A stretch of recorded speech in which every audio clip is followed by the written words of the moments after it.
Everyone, welcome back to my channel. তো আজকে সন্ধেটা কাটাচ্ছি ওল্ড দীঘাতে।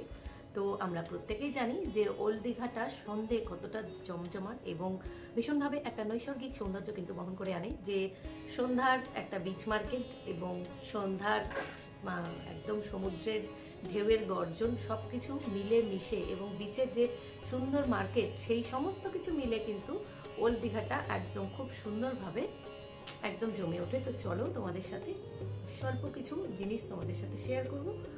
তো ফাইনালি এখন আমরা পৌঁছে গেছি ওল্ড দীঘার সমুদ্র সৈকতে। রাতের এই সমুদ্র সৈকতের দৃশ্য কিন্তু অত্যন্ত মনোরম।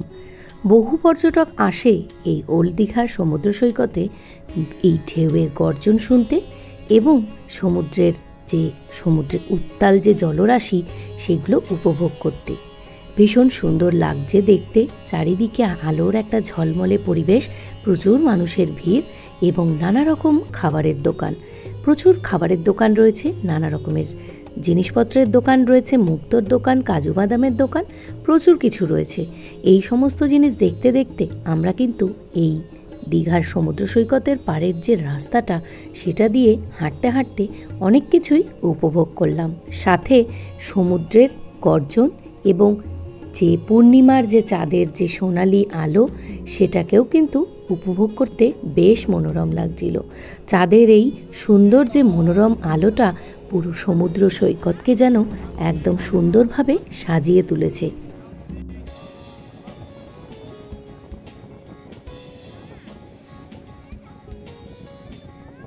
তো সবার প্রথমে আমরা এখন দেখে নিচ্ছি কিছু শাখার দোকান।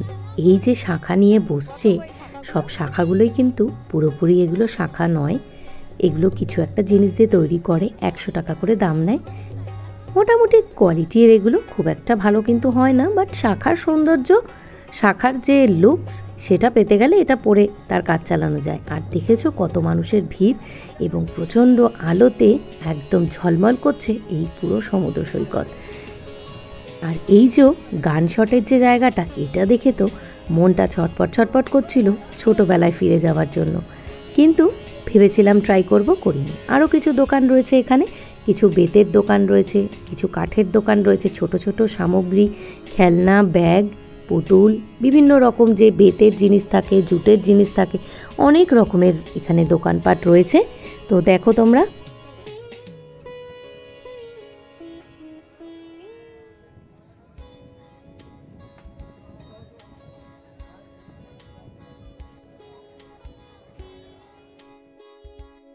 আর এই যে জায়গাটা ভীষণই সুন্দরভাবে সাজানো, দীঘার যে ওল্ড দীঘার যে main gate, I love Digha বলে যে লেখা রয়েছে যেই জায়গাটা, এইটা হচ্ছে সেই জায়গা। এখানে দাঁড়িয়ে প্রচুর মানুষই ছবি তোলে এবং বসে আড্ডা মারে। জায়গাটা বেশ সুন্দরভাবে তৈরি করেছে এবং এই জিনিসটাই এই ওল্ড দীঘার সৌন্দর্যটাকে কিন্তু আরও বাড়িয়ে তুলেছে। এই যে রাস্তাটা, এখান থেকে কিন্তু হাঁটা যদি শুরু করা যায়, একদম সোজা কিন্তু মোহনার দিকে হেঁটে চলে যাওয়া যাবে। এতটাই স্ট্রেট রাস্তা এবং খুব সুন্দরভাবে সুসজ্জিত। তো দেখো আরও কত সুন্দরভাবে এখানে সাজানো রয়েছে দীঘার এই সমুদ্র সৈকতটা। এবং এখানে রয়েছে আরও কিছু দোকান, খেলনার দোকান, বাচ্চাদের বেলুন, চিপস, বিভিন্ন রকমের পকোড়া, মাছ ভাজা, বিভিন্ন রকমের জিনিস রয়েছে। পার্সোনালি আমি এই মাছ ভাজাকে একদমই পছন্দ করি না। তোমরা কারা কারা এটা পছন্দ করো আর করো না অবশ্যই কিন্তু কমেন্টে জানিও। সবশেষে সি বিচ থেকে ঘুরে একটা দোকানে দাঁড়ালাম, সেখানে খাজা বিক্রি হচ্ছে, খাজার দোকান আছে, এত টেস্টি এই খাজাটা, এবং সেখান থেকে আমরা কাজু বাদামও নিয়ে নিলাম। তোমরা যদি কাজু বাদাম কিনতে চাও অবশ্যই কিন্তু এই রকম টাইপের দোকানগুলো থেকেই নেবে, কোয়ালিটি কিন্তু বেশ ভালো হয়। এবং এখানে রয়েছে বেশ কিছু ড্রাই ফ্রুটের দোকান, যেই ড্রাই ফ্রুটগুলো কিন্তু ওখানে প্রায় একই দাম, খুব একটা বেশি হেরফের আমি দেখলাম না আমাদের এখানের থেকে ওখানে, কিন্তু বেশ কোয়ালিটিটা বেশ ভালোই ছিল।